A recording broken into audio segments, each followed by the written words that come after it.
Class 12 NCERT mathematics chapter 1 संबंध और फलन।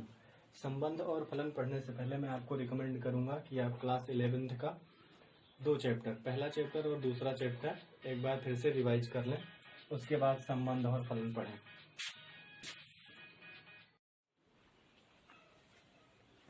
संबंध और फलन में क्रमित युग्म क्या होता है? देखिए, क्रमित का मतलब होता है क्रम से और युग्म का मतलब होता है जोड़ा या दो।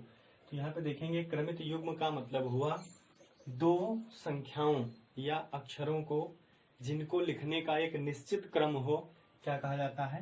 क्रमित युग्म कहा जाता है। दो संख्याओं या अक्षरों को जिनके लिखने का एक निश्चित क्रम हो, एक निश्चित क्रम हो,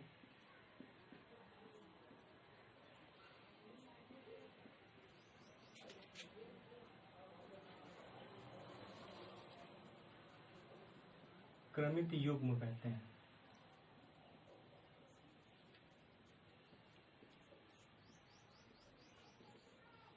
जैसे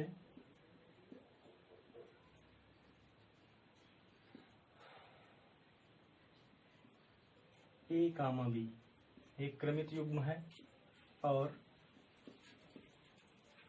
बी कामा ए दूसरा क्रमित युग्म है। दोनों अलग अलग क्रमित युग्म क्यों है? क्योंकि यहाँ इस युग्म का पहला अवयव ए है और इस दूसरे युग्म का पहला अवयव क्या दिया गया है? बी। इसलिए ये दूसरा क्रमित युग्म है और ये दूसरा, अलग अलग है दोनों। पहला इसमें देखिए ए कामा बी लिखा हुआ है, दूसरे में बी कामा ए लिखा हुआ है।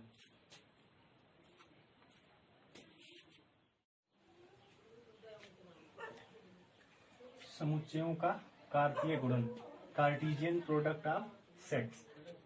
देखते हैं क्या होता है। माना ए और बी,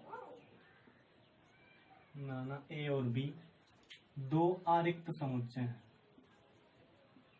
दो आरिक्त समुच्चय हैं,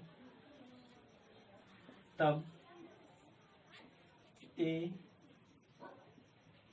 और बी का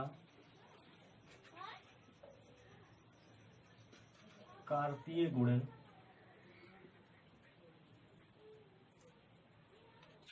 ए cross B is equal to A comma B such that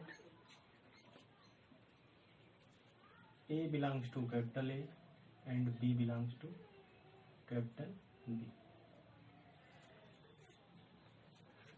समुच्चयों का कार्तीय गुणनफल में देखिए, हमें मानेंगे माना ए और बी दो आरिक्त समुच्चय हैं। आरिक्त का मतलब हुआ ए और बी ऐसे समुच्चय हैं जिसमें कम से कम एक अवयव होना चाहिए।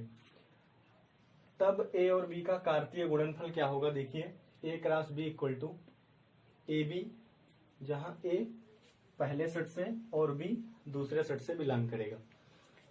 इसका मतलब क्या हुआ कि कार्तीय गुणनफल में ए और बी के कार्तीय गुणनफल में ऐसे ऑर्डर्ड पेयर आएंगे जिसका पहला अवयव पहले सेट से यानी सेट ए से और दूसरा अवयव सेट बी से बिलोंग करेगा। चलिए देखते हैं कैसे। मान लीजिए कि ए इक्वल टू क्या दिया गया है? 1 कामा 2। एक ऐसा सेट है जिसमें दो एलिमेंट दिए गए हैं, एक और दो, और बी दूसरा सेट है जिसमें दो एलिमेंट दिए गए हैं, मान लीजिए 3 कामा 4। तब ए और बी का कार्तीय गुणनफल देखिए कैसे लिखेंगे। ए क्रॉस बी, और ए क्रॉस बी में जो भी एलिमेंट आएंगे, जो भी अवयव आएंगे, वो ऑर्डर्ड पेयर के रूप में होंगे, क्रमित युग्म के रूप में होंगे। सबसे पहले देखते हैं, यहाँ पे देखिए पहला एलिमेंट जो लिखा जाएगा वो सेट ए से लिखा जाएगा, तो क्या लिखेंगे? 1, और दूसरा एलिमेंट सेट बी से लिखा जाएगा तो आ जाएगा 3, 1 कामा 3। फिर पहला एलिमेंट 1 ले लीजिए और दूसरा एलिमेंट यहां से ले लीजिए, क्या जाएगा? 4। फिर पहला एलिमेंट यहां से देखिए 2 ले लीजिए और दूसरा एलिमेंट क्या हो जाएगा यहाँ पे? 3, और पहला एलिमेंट क्या जाएगा? 2 और दूसरा एलिमेंट क्या जाएगा? 4। तो ये हो जाएगा, अगर सेट ए में 2 एलिमेंट और बी में 2 एलिमेंट है तो ए क्रॉस बी देखिए क्या जाएगा 1,3 1,4। यदि ए बराबर एक सेट दिया गया है देखिए जिसमें 3 एलिमेंट है ए कामा बी कामा सी, और बी बराबर एक सेट दिया गया है जिसमें 1 2 3 1 2 3 दिया गया है, इसमें भी 3 एलिमेंट है। तुमको क्या निकालना है, ए क्रॉस बी ज्ञात करना है। देखिए ए क्रॉस बी कैसे लिखेंगे, A cross B is equal to, A cross B में एलिमेंट कैसे आएंगे, ऑर्डर्ड पेयर के रूप में आएंगे, क्रमित युग्म के रूप में आएंगे। तो सबसे पहले देखिए यहाँ पे सेट ए को लिख लेते हैं और यहाँ सेट बी को लिख लेते हैं। सेट ए में देखिए कौन से एलिमेंट है, ए बी और सी दिया गया है। सेट बी में देखिए 1 2 और 3। तो जब भी पहला यहाँ पे ए क्रॉस बी का पहला एलिमेंट हम लिखेंगे तो क्या मिलेगा, देखिए सेट ए से पहला एलिमेंट लेंगे और सेट बी से दूसरा एलिमेंट, तो ए कामा 1 हो जाएगा, ए कामा 1। उसके बाद सेट ए से पहला एलिमेंट और सेट बी से दूसरा एलिमेंट, तो क्या मिल जाएगा, ए कामा 2। सेट ए से पहला एलिमेंट और सेट बी से तीसरा एलिमेंट, क्या मिल जाएगा, ए कामा 3। ऐसे सेट ए से दूसरा एलिमेंट और सेट बी से पहला एलिमेंट, क्या मिल जाएगा, देखिए बी कामा 1, फिर बी कामा 2, उसके बाद देखिए बी कामा 3, उसके बाद सी कामा 1, सी कामा 2 और सी कामा 3। इस प्रकार हमको ए क्रॉस बी का कार्तीय गुणनफल मिल जाएगा।